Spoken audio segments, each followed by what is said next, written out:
로마서는 상당히 체계적이고 또 논리적인 전개를 갖고 있습니다. 로마서는 1장에서 8장까지, 그리고 9장에서 11장, 그리고 12장에서 16장, 크게 세 단락으로 나누어집니다. 그 나누어질 때에 1장에서 8장까지는 복음에 대해서 말씀합니다. 그리고 건너뛰어 12장부터 16장까지는 이제는 그 복음을 들었던 우리들은 어떻게 살 것인가, 신자는 이 땅에 어떻게 살 것인가를 다루는 것입니다.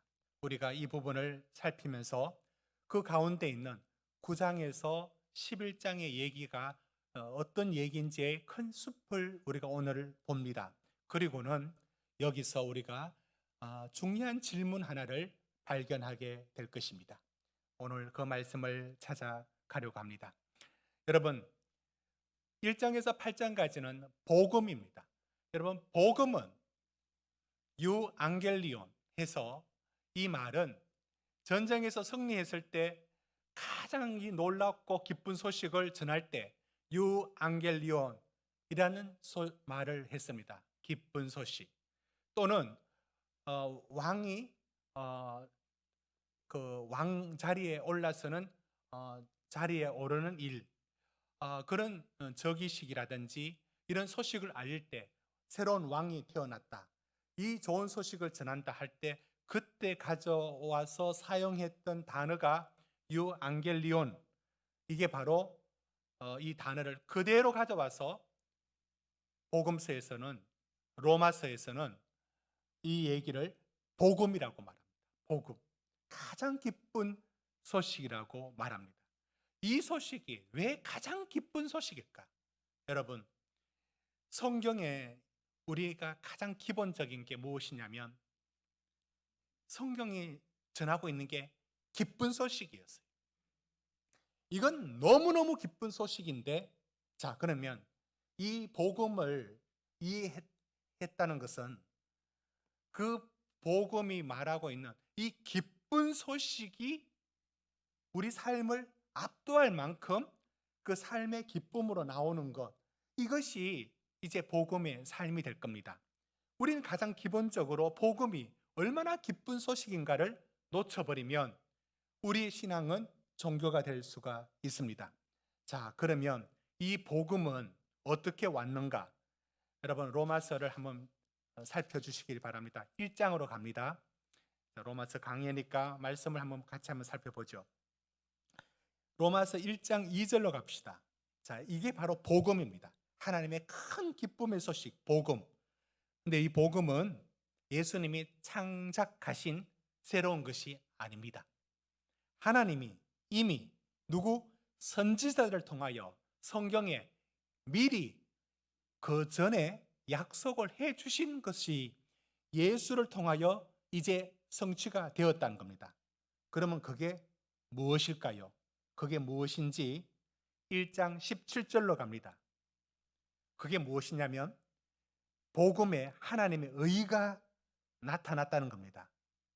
그러면 그 의가 뭔가요? 자, 넘어갑니다. 3장 21절로 갑니다. 자, 3장 21절. 그것은 다시 말합니다. 예수님이 처음 시작한 일이 아니다. 이미 율법과 선지자들에게 증거를 받아서 이제는 누구에게 완성되느냐? 여러분, 22절 같이 읽읍시다. 시작.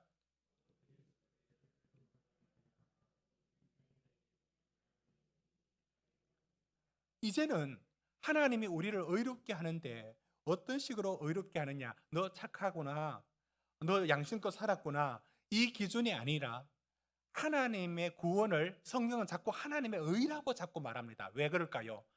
거룩하시고 의로우신 하나님이 우리를 의롭게 만드는 것이 우리를 구원하는 길입니다. 그분은 거룩하시고 의로우시기 때문에 우리를 받아들일 수 있는 것은 우리를 거룩하고 의롭게 만드셔야 됩니다. 그러니까 우리 편에서 구원받는다라고 하는 것은 하나님 편에서는 우리를 의롭게 한다는 표현하고 같은 겁니다. 자, 22절 다시 보십시오. 이제는 의가 누가 일을 참 잘했어. 공로.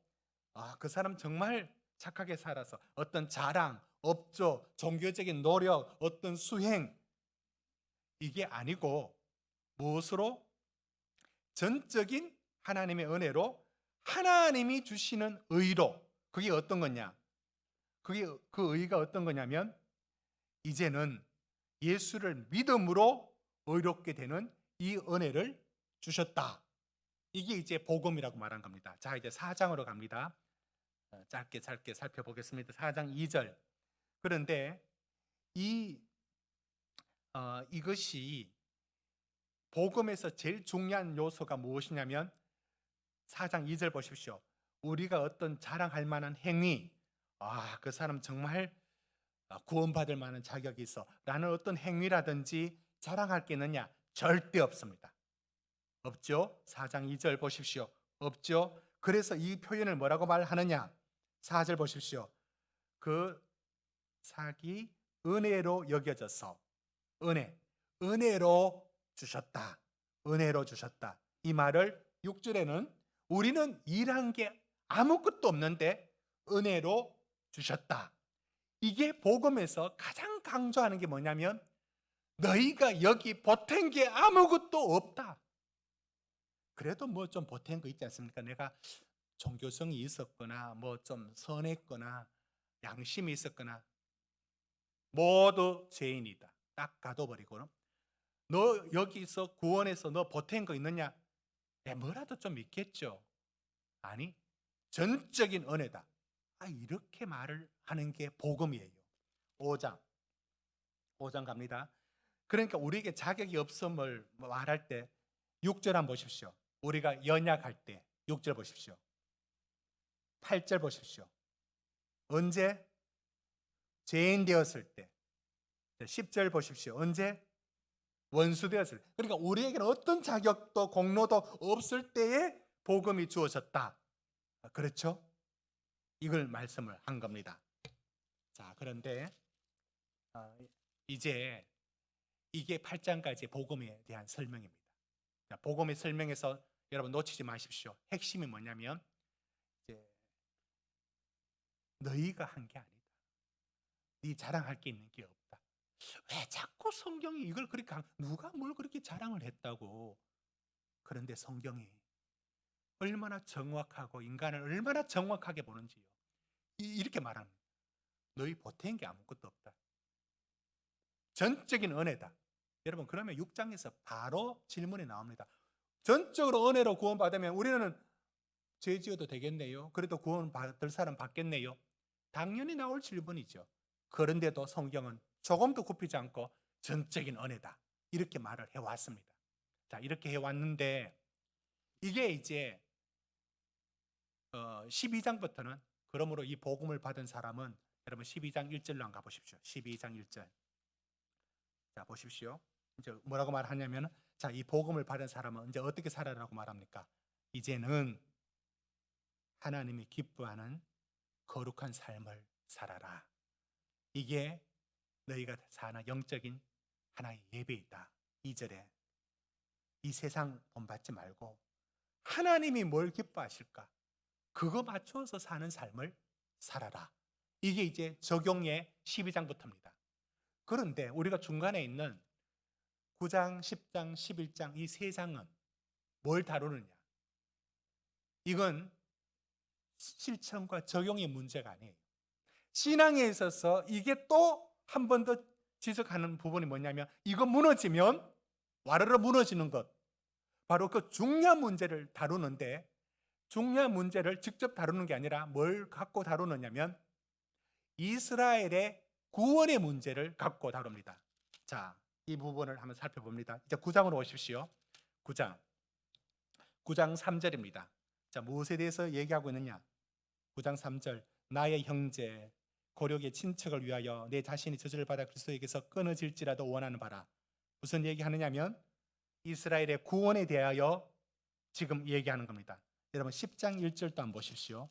10장 1절도 같이 읽습니다. 시작. 형제들아 내 마음에 원하는 바와 하나님께 구하는 바는 이스라엘을 위한 것이니 곧 그들로 구원을 받게 함이라. 지금 이스라엘의 구원에 대한 얘기를 일단은 얘기하고 있습니다. 그런데 여러분, 왜 이 얘기를 다루느냐? 잘 오늘 말씀을 쫓아오시기 바랍니다.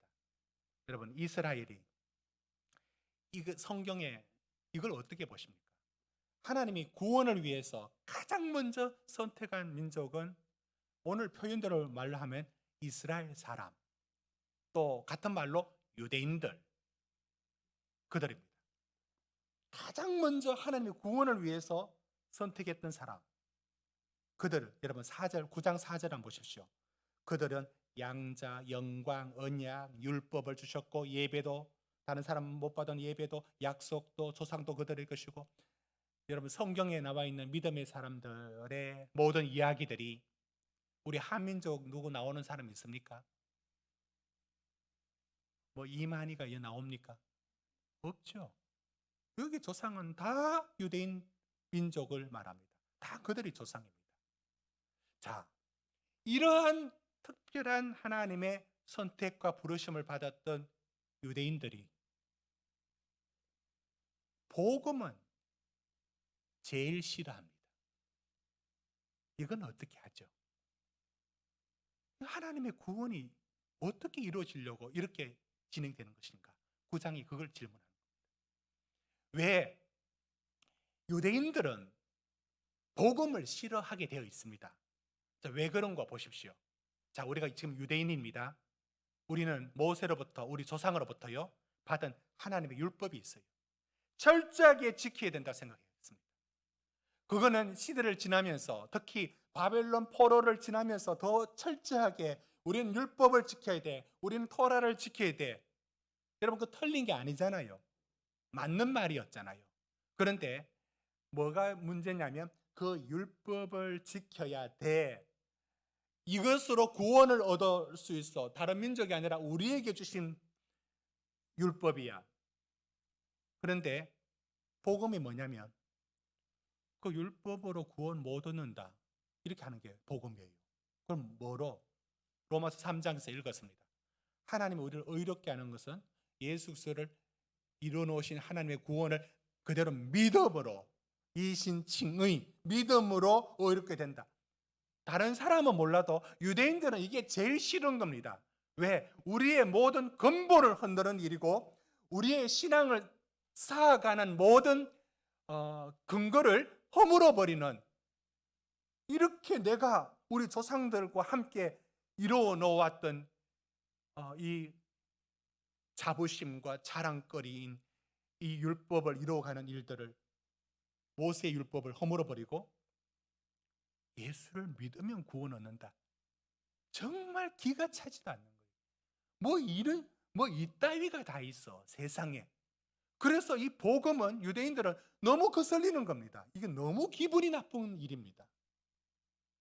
가장 복음을 반대하는 사람이 유대인들입니다. 지금 바로 바울은 이 문제를 다룹니다. 그들은 하나님이 어떻게 구원하실까?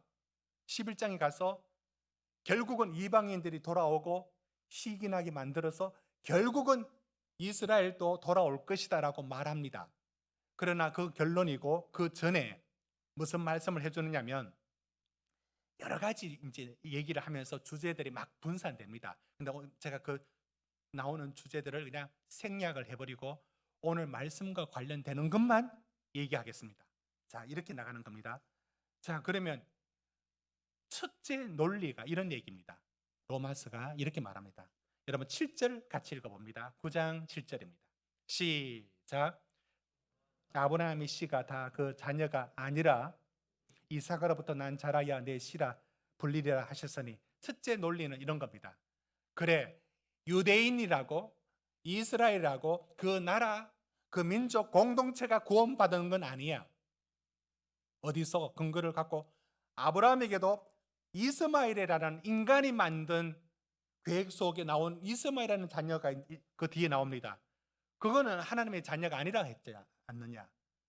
그건 이삭을 통해서 나오는 약속의 자녀만이 자녀였다. 그처럼 이스라엘이 통째로, 유대인이 통째로 구원 얻는 게 아니라 그 중에 하나님의 부르심은 또 있는 것이다. 바로 여기 있는 사랑하는 여기 이 편지를 받는 유대인이면서 예수를 믿는 사람들, 당신들이 바로 어쩌면 이 약속의 자녀로 부름받은 사람들이다.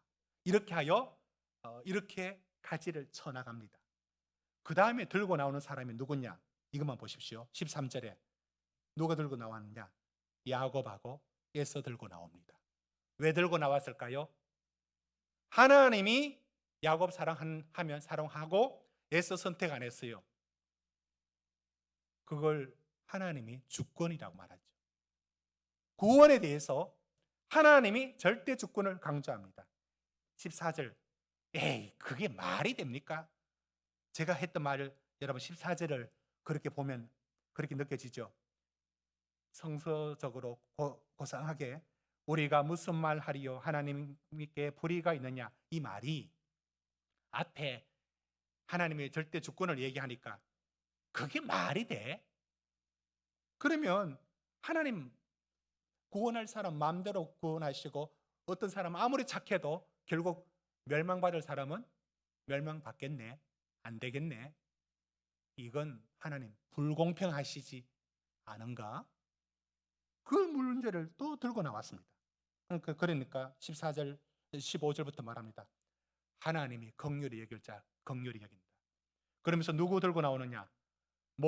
모세와 바로를 들고 나옵니다. 17절 보십시오. 하나님 모세는 끝까지 그를 긍휼히 여기시고 바라봅니다. 그러나 바로는 하나님이 강팍하게 만든 게 아니에요.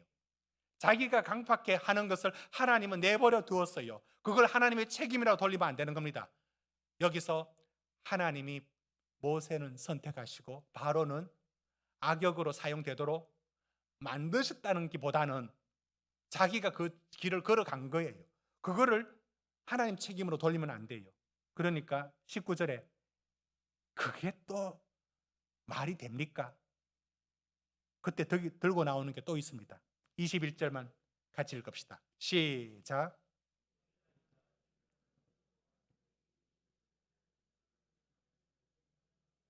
그때 들고 나온 게 무엇이냐면 토기장이 하고 진흙의 관계를 들고 나옵니다. 말 많다. 하나님이 토기장인데 이렇게 만든들 저렇게 만든들 진흙이 무슨 대꾸할 수 있느냐? 시비 붙이도 마라. 절대 주권을 말합니다. 그리고 결국 이렇게 말합니다. 이스라엘이 왜 실패했느냐? 실패한 이유가 있대요. 32절 보십시오. 그들은 왜 믿음으로 받아들이는 의를 안 받아들이는가요? 뭘 의지했다고 합니까? 32절에 그들은 뭘 의지했습니까? 행위를 의지했어요. 그래서 부딪힐 돌에 부딪혔어요. 33절 보십시오. 예수가 걸림돌이에요. 그들은 예수가 그치는 바위가 된 거예요. 왜? 자기 힘으로 자기 공로와 자기 업적으로 무엇인가 구원을 이루겠다는 이것으로 복음을 배척하는 거예요. 오늘 말씀한 내용들을 이렇게 요약할 수 있습니다. 복음을 얘기하면서 은혜로 값없이 너희가 연약할 때, 죄인인 되었을 때, 원수였을 때 너희가 보탠 거 있느냐? 여러분, 이거 한마디만 하면 기독교가 완전히 달라져 버려요. 로마서에서 이 한 절만 넣으면 돼요. 하나님도 구원하시지만 너도 열심히 하여 그 구원을 이루어라. 그 로마서 한 장 한 절만 들어가면 우리는 종교를 만들 수 있어요. 여러분 왜 이렇게 삽니까? 더 노력해야 구원을 얻죠. 이렇게 나갈 수 있는 길을 만들어 버립니다. 이런 그럼 행함과 실천은 필요 없느냐? 여러분 이거는 그 다음 얘기입니다. 구원 얻은 자의 삶으로서 요구하는 부분들입니다. 그런데 구원을 얘기할 때는 로마서는 이런 온갖 비판과 질문을 무릅쓰고서라도 은혜다. 어떻게 구원 얻었냐고? 은혜라니까 자랑할 하나도 없다. 이렇게 말했고요. 오늘 이스라엘의 구원에 대해서 말할 때 절대 주권을 얘기해요. 하나님이 선택하셨다. 하나님이 구원할 사람은 구원하신다. 그러면 구원 못 받은 사람 온갖 질문이 다 있지만 계속 말합니다. 절대 주권을 얘기합니다. 토기장이가 한 일을 진흙이 왜 말을 하느냐. 그 얘기가 이 복음과 구원에 있어서 로마서가 이렇게도 철저하게 닷을 내리듯 정박시키고 못을 박듯이 꽉 고정시키는 게 무엇이냐면 하나님의 절대적인 은혜로 구원받았고 하나님의 절대적인 주권으로 너희가 선택받았고 네 잘난 게 아니다. 야곱 여러분 오늘 9장 11절 보십시오. 야곱이 나기도 전에 에서가 나기도 전에 이미 벌써 선택이 났다는 거예요. 그러면 우리는 마땅히 여러 가지 질문이 있습니다. 그런데도 성경은 양보 안 해요. 바울이 이걸 모르느냐? 알아요. 이렇게 말하면 어떤 질문이 오는 거 다 안다고요. 그런데도 한치도 양보하지 않고 이해가 되든 이해가 안 되든 하나님이 선택하신다. 하나님이 주권을 강조해요. 자, 그러면 성경은 왜 이렇게 할까요? 성경은 왜 이렇게 해야 할까요? 성경은 왜 이렇게 말을 할까요? 여기서 우리는 신앙의 놀라운 지점을 발견합니다. 무엇이냐면 우리가 이거 하나 무너지면 신앙이 와르르 다 무너지는 아주 결정적인 것, 우리 안에 무엇인지를 일러주는 중요한 것을 발견하게 됩니다. 그게 무엇인가 하면 이런 겁니다. 내 노력이 들어갈 틈을 다 막아버립니다. 절대 자랑거리 안 줍니다. 내 공로, 그래도 내가 뭐 했잖아. 모든 가능성을 다 봉쇄해 버립니다. 그래서 전적인 은혜로, 전적인 하나님의 주권으로 구원하신다. 그게 복음이고 그게 하나님의 구원이다. 딱 말합니다. 이렇게 말할 때 우리 안에 정말 뭔가 하나님 앞에 이게 빠지면 우리 신앙이 왜 급속도로 종교화되고 실패할 수 있는지를 일러주는 중요한 것이 여기 들어있습니다. 제가 탕자 얘기를 해야겠습니다. 지난주에 탕자 얘기를 했습니다. 그런데 탕자 얘기로 끝나지 않습니다. 누가복음 15장 25절에 한번 보실까요? 탕자 얘기가 다 끝났습니다. 그럼 끝나야죠. 그런데 끝나지 않고 그 다음에 누구 얘기로 시작하느냐 하면 저기부터 32절까지인가?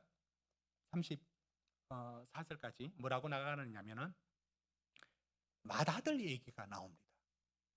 여러분, 맏아들이 됐습니다. 맏아들이 들어왔어요. 내려오니까 밭에서 일하고 왔어요. 왜 밭에서 일하고 온다고 했을까요? 누구하고 대조되느냐? 동생, 이 탕자는 아버지 재산 받아가지고 허랑방탕하게 살아서 재산 다 날리고 거지꼴 돼가지고 노숙자 모습하고 찾아오는 게 탕자예요. 그런데 마지는 밭에서 일하고 돌아오는 거예요. 열심히 성실하게. 그런데 뚝 돌아오는데 저기 누구 집일까 했는데 자기 집에서 풍악을 울리며 잔치하고 있어요. 갑자기 이게 무슨 상황이야? 안 들어가요. 그리고는 종을 불러서 지금 뭐 하는 일이야? 종이 말합니다. 예, 당신의 동생이 돌아왔는데 당신의 아버지가 너무 기뻐서 송아지를 잡아서 잔치를 하고 있습니다. 딱 듣자마자 이 마지가 무슨 말 했는지 아십니까? 누가복음 15장 28절 한번 보십시오. 이렇게 말했습니다.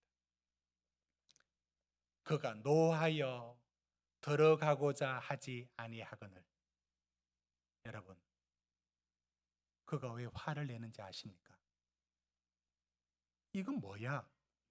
이거 아니잖아. 나는 뼈 빠지게 고생하고 내가 내 마음대로 사는 게 어딨어? 나 아버지 밑에서 열심히 땀 흘리고 살고 있어. 그런데 내 동생이란 놈은 다 집을 가산을 다 날리고 돌아왔는데 아버지가 좋다고 송아지 제일 살찐 놈 잡아서 잔치를 한다고? 아버지에게 불만인 거예요. 아버지, 이게 뭐 하는 짓입니까? 이게 도대체 이게 맞는 일입니까? 지금 장자가 그렇게 말하면서 뭐라고 얘기하느냐면, 아버지, 내한테 염소 새끼 한 마리 삶아준 적이 있습니까? 그런데 내 동생은 어떻게 했는 거 다 알면서 송아지를 잡아 잔치를 해요? 그는 억울한 거예요. 그는 화를 내고 있습니다. 뭐가 문제죠? 집을 나간 탕자의 얘기라면, 그 적용이 하나님을 떠난 사람들의 얘기라면, 도대체 여기 있는 장자는 누구를 겨냥한, 누구를 말하는 사람일까요? 아버지가 이 장자에게 이렇게 말하죠. 예, 아들아. 여러분 34절, 31절 한번 볼까요? 이렇게 말합니다. 아버지가, 예, 너는 항상 나와 함께 있으니 내 것이다. 너희 것 아니냐. 됐습니다. 여러분, 지금 여기 마지는 어떤 사람을 말할까요? 이게 바로 뭐가 빠져 있느냐면, 아버지 집에 있으면서도 아버지의 은혜로 사는 게 아니고, 내가 종일 일을 하고 나는요 저놈하고는 다르잖아요. 나는 양심껏 살잖아요. 의로워요. 의롭다고요. 장자는 동생 보고 손가락질을 하면서 자기 의로움을 말하죠. 오늘 우리 시대는 신문 보고 우리가 어려워집니다. 이런 나쁜 놈들. 우리는 솔직히 은근히 그래도 괜찮은 사람, 그래도 양심껏 사는 사람이라고 하는 이게 벌써 깔려 있어서 우리도 상당히 하나님이 사랑할 만한, 구원할 만한 그런 사람으로 여기죠. 여기서 그러니까 마지는 어떤 사람을 두고 하느냐? 겉으로는 하나님 곁에 있는 듯 하지만 뭐가 빠져 있어요? 뭐가 빠져 있냐면은 아버지가 했던 말 속에 단서가 들어있어요. 얘야, 내게 다 너희 것 아니냐?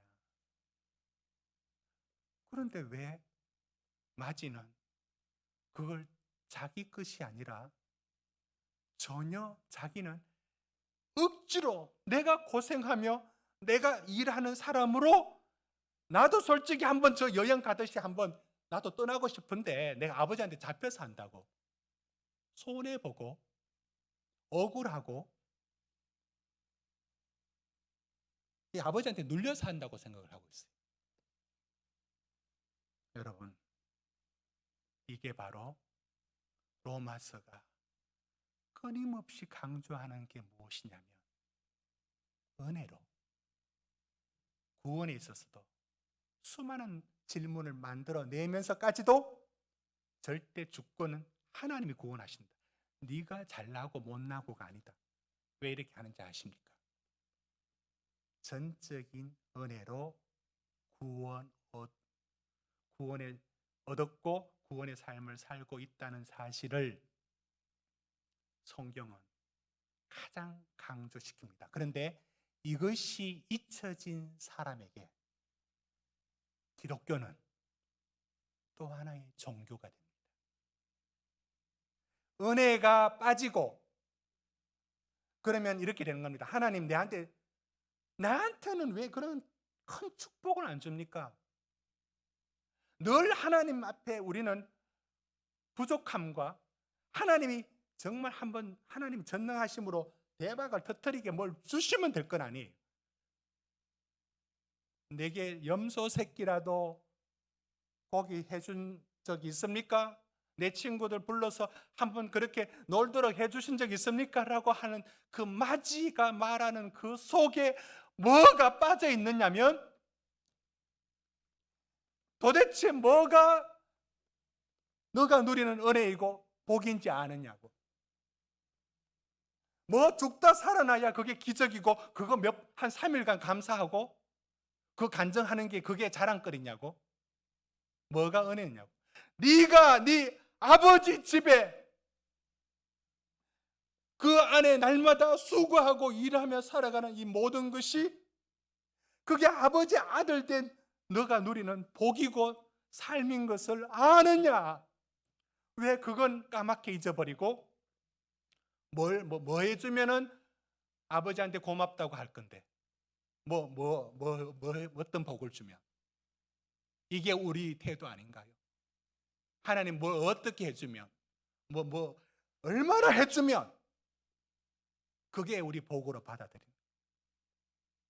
우리가 하나님을 아버지라 부르고 어떤 환난 중에서도 우리는 피할 곳이 있잖아요. 그 하나님을 부르면서 분명히 하나님은 그 길을 통해서도 새로운 일을 하시는 이런 은혜 속에 부름받은 우리들이 거기에 사는 것 자체의 복을 까맣게 잊어버리고 삽니다. 예수님은 이 이야기, 동일한 얘기를 포도원 품꾼 비유로 말씀을 하셨습니다. 이런 얘기였죠. 포도밭에 일하기 위하여 품꾼을 찾습니다. 오늘날 인력시장과 같은 모습으로 오전 9시 데리고 와서 밭에 일하게 했습니다. 정오에도 가서 데리고 와서 일했습니다. 오후 3시에도. 그런데 일이 다 끝나가는 오후 5시 되어서 그때도 아직 일거리가 없어서 수성거리며 오늘날 표현대로 일거리 공치고 담배 하나 물고 돌아서 쓸쓸히 돌아가야 될 그 인력시장의 한 모습처럼 그렇게 이제 아무것도 못하고 있던 사람들이 어떻게 5시에 와서 우리 밭에 일하라 하니까 눈이 활짝 뜨여지면서 얼마나 고맙고 감사하게 들어와서 일을 했어요. 그런데 비유가 참 예수님은 천재 같아요. 이런 비유를 어떻게 하시는가 생각해 보십시오. 그런데 그 비유가 어떻게 흘러가느냐면 계산을 하는 거예요. 오늘 하루 일당 계산. 그런데 아침부터 일했던 사람이 뒤에 썼어요. 그런데 늦게 와서 일한 사람이 그날 약속했던 그 한 데나리온을 받는 거예요.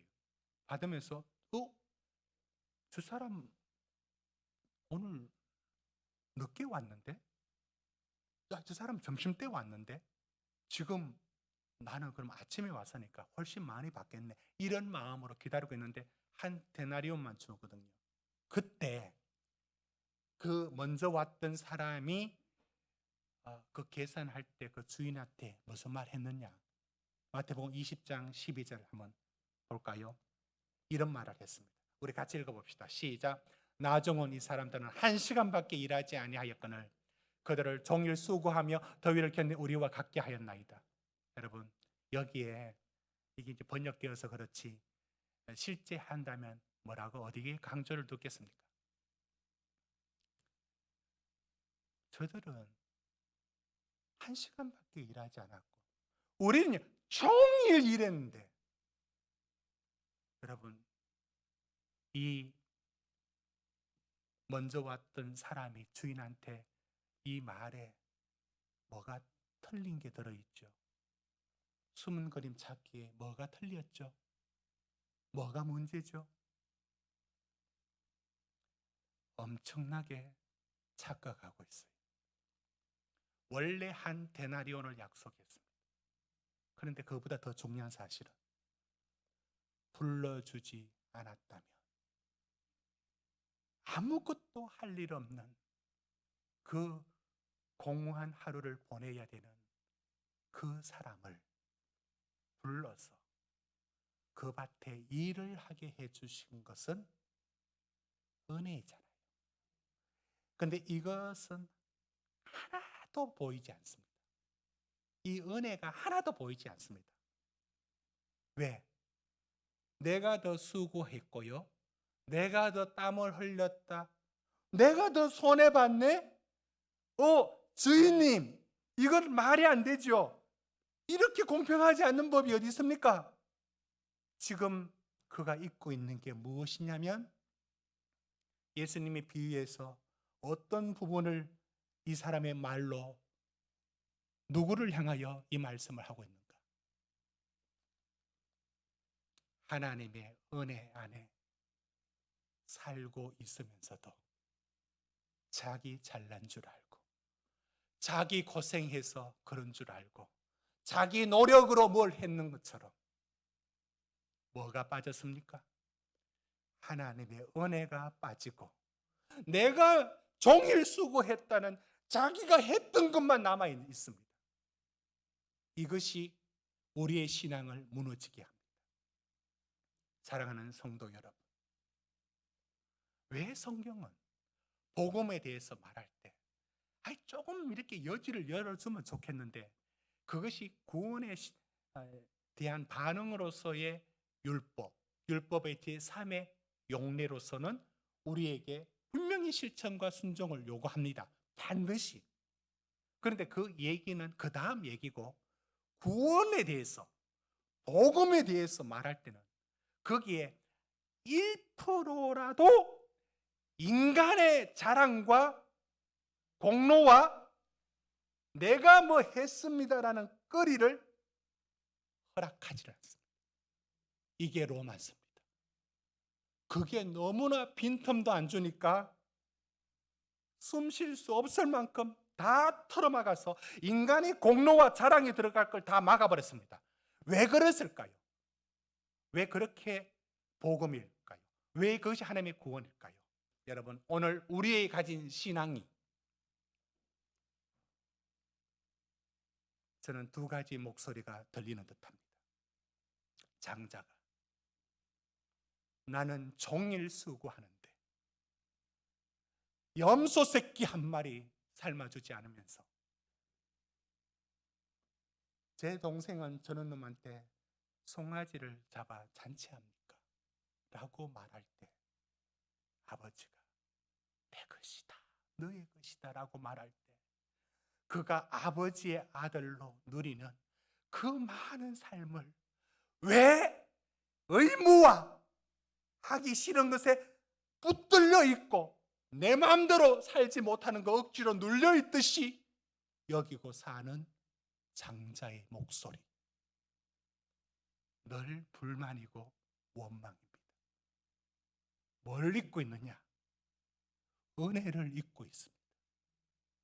자기가 하는 것처럼. 품꾼, 일찍 온 품꾼이 하는 말이 우리는 종일 수고했다라고 말할 때 수고 안 한 게 아니에요. 수고했어요. 그런데 은혜가 어디 숨어 있느냐면 수고하고 애쓰고 살아가는 그 삶 속에 이미 들어있다는 사실을 모르고 있는 거예요.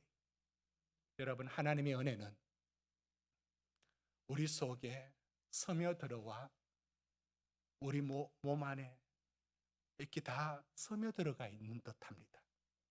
그래서 하나님의 은혜가 어느덧 우리 것처럼 느껴집니다. 더 나아가 당연하게 여겨집니다. 그러나 잊지 마십시오.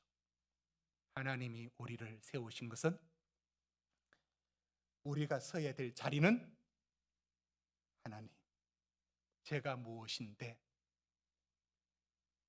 제가 하나님 안에 하나님을 아버지라 부르며 살 수 있는 이 은혜가 얼마나 큰데 이 은혜에 살고 있는 이것만 하여도 내가 어떤 상황 속에서도 감사하고 하나님의 빚진 자로 내가 살아가게 만드는데 어느덧 은혜가 쑥 빠지고 하나님에 대한 그 구원의 놀라운 이 부르심의 은혜가 쏙 빠지고, 내가 말이에요.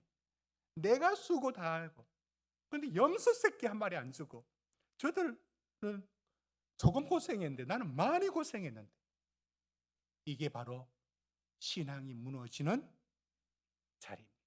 여러분, 이 사람 한번 보십시오. 일론 머스크. 여러분, 전 세계에서 이만한 사람, 이만큼 잘 나가는 사람은 아마 없을 겁니다. 일론 머스크, 됐습니다. 이분만큼 더 놀라운 일들을 지금 현실화시킨 사람 어디 있습니까? 전기차 말할 때 남들 다 비웃었을 때 테슬라, 전기차가 이제 상용화되는 세계를 만들어낸 사람입니다. 어떻게 우주에 택배 사업을 연결할 수 있을까? 물류를 우주로 보낸다. 다 비웃었을 때 소련제 로켓까지 가져와서 실험해서 3차까지 다 실패했지만, 그는 결국 우주 여행의 시대를 열 만큼 로켓 우주 쏘아서 올려서 민간인으로 사업으로서 최초로 이루어냈습니다. 태양 에너지라든지 그가 하는 모든 일은 다 미래에 우리가 상상했던 일들을 현실화시키는 엄청난 일들을 감당하고 있습니다. 근데 이 사람이 남아공에서 태어났습니다. 거기서 고등학교 이후까지도 거기서 생활합니다. 20살까지. 근데 어릴 때부터 천재와 괴짜 이 두 가지가 함께 혼재하는 사람이었어요. 지금 봐도 그래요. 천재 같기도 하고 괴짜 같기도 하고. 그런데 우리가 그 사람 말을 들을 수밖에 없는 것은 실제 만들어내니까요.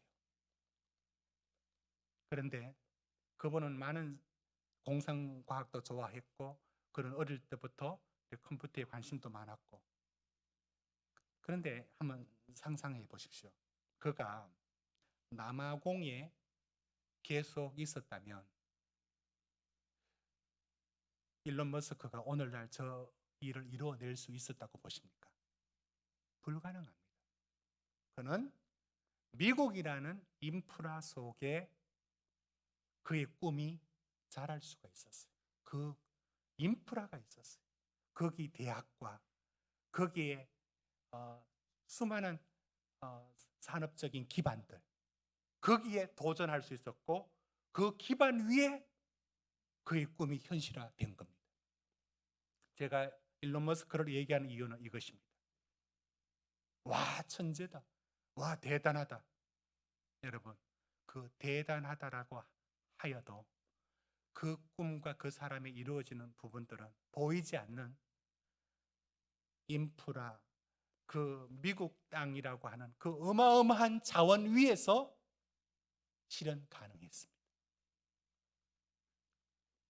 사랑하는 성도 여러분, 우리가 보이지 않지만 하나님의 은혜로 오늘 여기 있는 것입니다. 우리가 별 걱정 다 하고 별 아픔 다 겪고 살지만 하나님의 아들, 하나님을 아버지라 부르며 우리 삶이 하나님께 붙들려 살고 있는 이 은혜는 철회되지 않고 우리 앞에 언제나 든든히 지켜주는 하나님의 손을 붙잡아주는 것과 같은 것으로 그 은혜의 빛을 우리는 다 누리고 살고 있습니다. 우리 이렇게 말할 수 있습니까? 염소 새끼 한 마리 안 잡아주는 이 장자가 했던 말처럼 하나님 앞에 여러분, 무엇이 우리는 부족하여 원망거리가 있을 수 있습니까? 우리는 하나님을 아버지로 모신 우리 인생 속에는 결코 이런 원망과 불평은 있을 수 없습니다. 우리에게 충분히 넉넉하게 우리 아버지 되신 하나님의 은혜가 족한 줄 아시고 결코 우리 삶을 실패로 끝내지 아니하시는 그분의 은혜가 지금도 흘러 넘치고 있음을 잊지 마시길 바랍니다. 이것이 하나님이 오늘 또 우리를 붙들고 있는 은혜입니다. 우리가 도대체 뭘 얼마나 했길래 그것으로 은혜를 폐기한단 말입니까? 우리가 얼마나 잘났다고 그 잘난 몇 가지를 갖고 하나님의 은혜를 철회시키고 있습니까? 있을 수 없는 일입니다. 그래서 로마서는 끝까지 은혜와 하나님의 절대 주권을 말하고 있는 것입니다. 기도하시겠습니다.